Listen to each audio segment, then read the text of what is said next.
Today, I would love you to stay while I finish this art piece that I'm doing for my art prints that are gonna be available soon on Etsy. And I want us to talk about something that, if you are being honest and if you're watching this video, you have probably thought about this at least once. Why do I feel ashamed of my home? It's not like you're living in chaos, but sometimes we look around and think, is this really the place I would like to call home?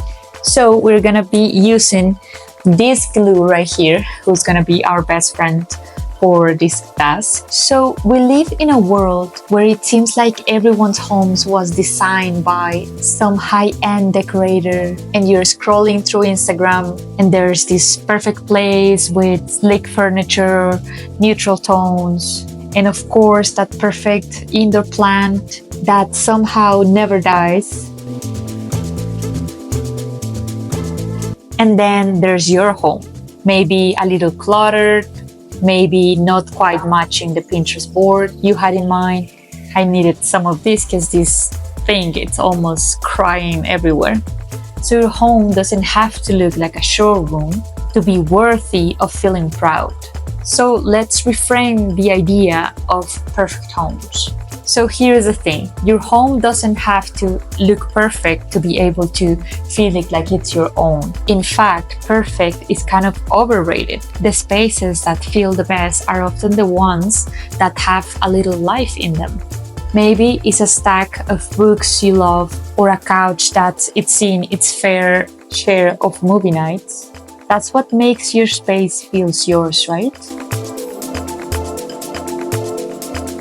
You don't need to compare yourself to these perfectly filtered Instagram spaces. They are a snapshot, not the reality of everyday life. So what matters is what your home feels when you enter that door, not how it looks in a photo.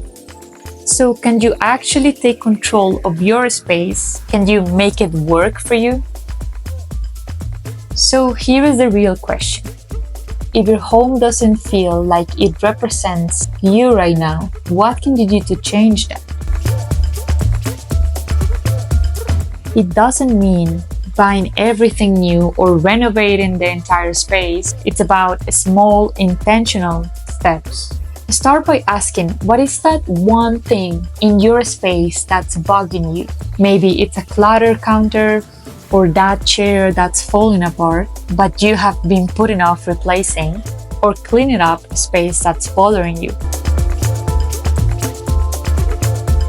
Progress don't have to be huge, just have to be meaningful.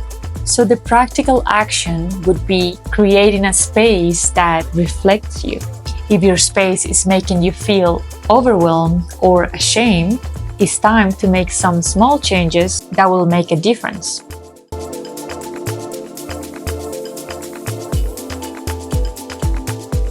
So the real issue here is that it's about you, it's not about the stuff. So the shame that you feel about your home is often less about the actual space and could be more about how you're feeling about yourself. When we feel uncertain or less confident about where we are in life, that insecurity can reflect onto our environment. It's not straight. But here's the thing, your home doesn't define you. It's just a space where you live, work, and relax. The more you focus on what makes you feel happy and comfortable in your space, the less you will feel that comparison or shame. So instead of thinking your home has to look a certain way to be good enough, focus on how it makes you feel. Can it be a space where you relax? Can it be a space where you recharge? Can it inspire you to do your best work? That is what actually matters. Too much clean. Okay, so today, the first thing that we're gonna do is to take a look around. What is one small thing that you can do to make it feel more like you?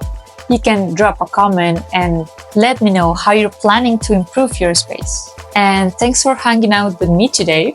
If this video gave you some hope or inspiration, you can share it with a friend who can use it too. And just remember, your home is a work in process. Just like you.